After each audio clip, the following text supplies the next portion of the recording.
Welcome to history's worst sleepover, life in a medieval castle dungeon. Hey guys, tonight, we're descending into a place that's somehow colder than a tomb, danker than a well, and stuffed with more straw than a scarecrow's wardrobe. Welcome to the medieval dungeon, where hope goes to die and the rats already have tenure. So before you get too comfortable, take a second to like the video and subscribe, but only if you actually enjoy drifting off to mildly disturbing, deeply factual history. Drop a comment telling me where you're listening from and what time it is for you. Now dim those lights, pull your blanket up, and let's go find out what it was really like to live and occasionally rot inside a medieval castle. Have you ever wondered if castle life was all banquets and knights on horseback, or more like drafty stone corridors, suspicious stew, and a guard who hasn't blinked in 6 hours? What did prisoners eat? What did the guards wear?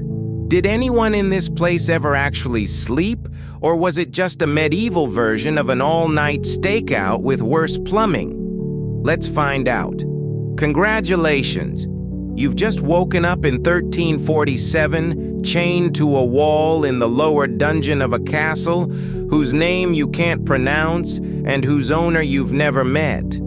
You're cold, confused, and slightly concussed from the trip down the stairs, which someone generously described as a bit steep. A torch sputters somewhere above you, and the only sound is water dripping onto stone with the patience of something that has nowhere better to be. Welcome to your new home. Don't mind the rats. They signed the lease before you did. Setting the scene. The stairs down into the dungeon are narrow, slick, and built by someone who clearly hated ankles. The air gets colder with every step, thick, enough to make sure you never actually see it. Your neighbors are a debtor who insists he'll pay any day now, a knight who fell out of favor over a jousting scandal nobody will explain, and a rat the guards have unofficially named Kevin. The Castellan runs the show. Forget the king.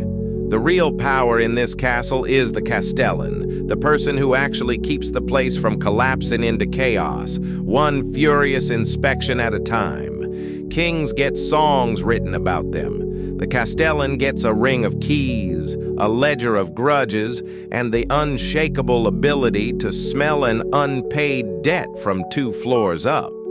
You spot the Castellan immediately, mostly because everyone else in the room straightens up the second they walk in. Their outfit is somehow both practical and terrifying. Sturdy wool, a fur-trimmed collar clearly salvaged from someone who annoyed them, and a belt so heavy with keys it could double as a weapon in an emergency, which it has. One raised eyebrow can silence a brawling pair of guards. One sharp word can send an entire kitchen staff sprinting. The Castellan's day starts before sunrise and never really ends. They manage food stores, guard rotations, prisoner intake, tax collection, and the eternal question of why the well water tastes different this week. Someone once tried to bribe them with a clipped coin. Legend says they made that man carry stones up 3 flights of stairs until the debt was, in their words, spiritually repaid. Despite the fear they inspire, there's a strange loyalty in the castle. Guards grumble about the rules, but when the Baron's cousin shows up unannounced demanding a room, it's the Castellan who somehow finds one, calms the kitchen, and keeps the whole operation from catching fire, sometimes literally. House rules, carved in stone. Basically, you're handed a list of dungeon rules, read aloud by a bored guard holding a torch dangerously close to his own eyebrows. No digging, no singing after curfew, no feeding the rats on purpose, and absolutely no bribing the guard with anything he can't eat, drink, or sell. Rule 1. No escape attempts during meal service because the guards get genuinely offended when their dinner gets cold over your dramatic bid for freedom. Rule 2. No complaining about the food, mostly because nobody's entirely sure what's in it, and asking tends to ruin everyone's appetite, including the cooks. Rule 3. The straw is rationed. Fresh straw is a luxury reserved for very important prisoners, visiting inspectors, and, inexplicably, Kevin the Rat. There are unspoken rules, too. Don't ask what happened to the previous occupant of your cell. Never comment on the guard captain's singing voice. And if you hear chains rattling from an empty cell at night, it's definitely just settling, according to everyone, very quickly, without making eye contact. Dungeon cuisine. A gastronomic nightmare dinner is served. It's gruel again, a thick gray, faintly warm substance containing grain, water, and whatever the kitchen decided counted as extra today. Some nights, it's a triumph of barley and hope. Other nights, you find something floating in it that makes you reconsider being hungry at all. Bread arrives separately, dense enough to double as a doorstop, and stale enough to survive longer than most kingdoms. The guards eat slightly better, mostly stew with actual identifiable meat, which they enjoy loudly and at length directly outside your cell, apparently for entertainment purposes. Water is a gamble. The well is probably fine, according to a guard who's clearly never tried it himself. Weak ale is the safer choice, on the logic that anything brewed is less likely to contain something that bites back.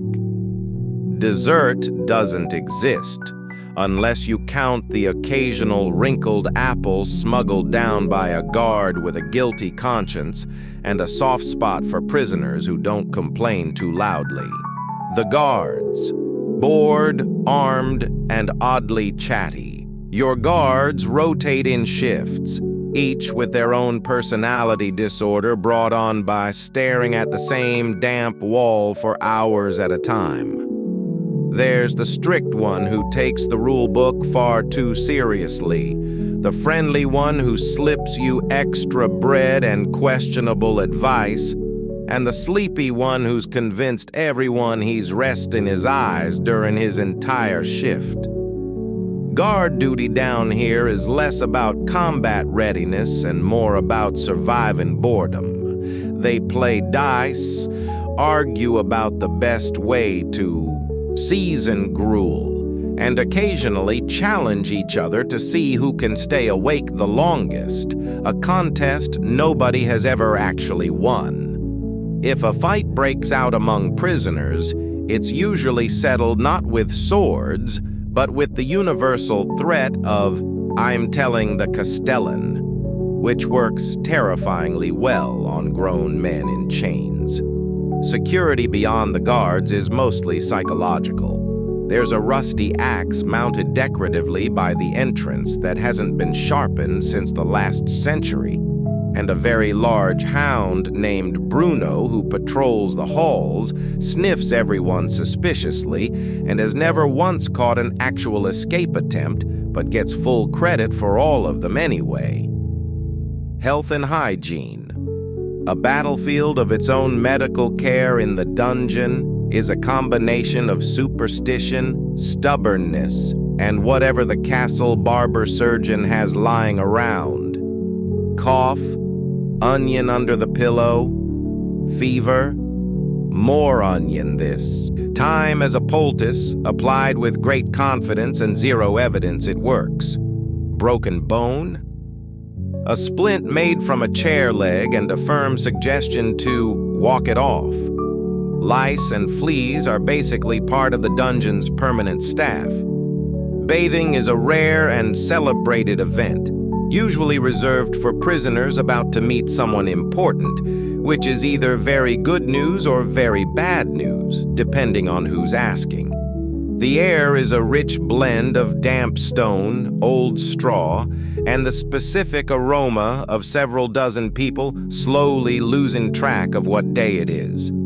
Entertainment, low budget, high effort. When the boredom becomes unbearable, entertainment appears in whatever form is available. Someone starts singing badly, and the whole cell block joins in out of sheer solidarity. Dice games run all night with rules that change depending on who's winning. Occasionally, a traveling storyteller gets tossed in for the night on some minor charge, and suddenly everyone's crowding the bars for the free performance. The guards have their own version of fun too, mostly betting on which prisoner will complain first about the food, or organizing informal who can hold their breath the longest near the latrine competitions, which nobody wins gracefully. Gossip travels, faster than the guards. Do nothing stays secret down here for long. News of a noble scandal, a failed harvest, or the Baron's questionable haircut spreads from cell to cell faster than any royal messenger could manage. By morning, a small disagreement upstairs has become, according to dungeon legend, a full-blown duel involving at least one horse and a very embarrassed knight. The guards contribute plenty, too, discussing castle politics loudly enough for the entire block to overhear, apparently under the belief that stone walls provide perfect privacy. They do not. Escape plans. Ambitious, optimistic, doomed. Every prisoner eventually starts plotting. Some dream of bribing a guard with a story about hidden treasure. Others plan to dig, using a spoon, toward a freedom that is geologically about 4 centuries away. A few pin their hopes on a sympathetic noble visitor who might vouch for their release, a plan with roughly the same odds as the castle running out of stone. The most popular scheme is always some version of wait for the next feast day when the guards are distracted by food and ale. It has never once worked, but the planning itself passes the time, and honestly, that's really the whole point. Ghost stories for a very haunted basement. Every dungeon has its legends.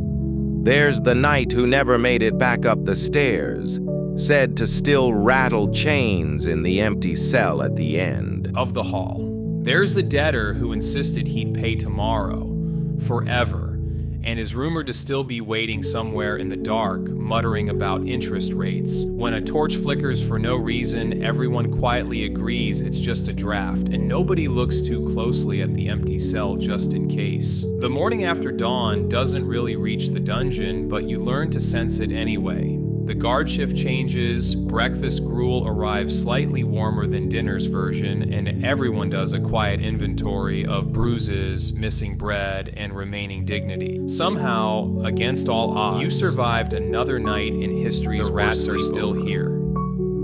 Kevin seems pleased, and the stew, unbelievably, might be slightly better tomorrow. Lee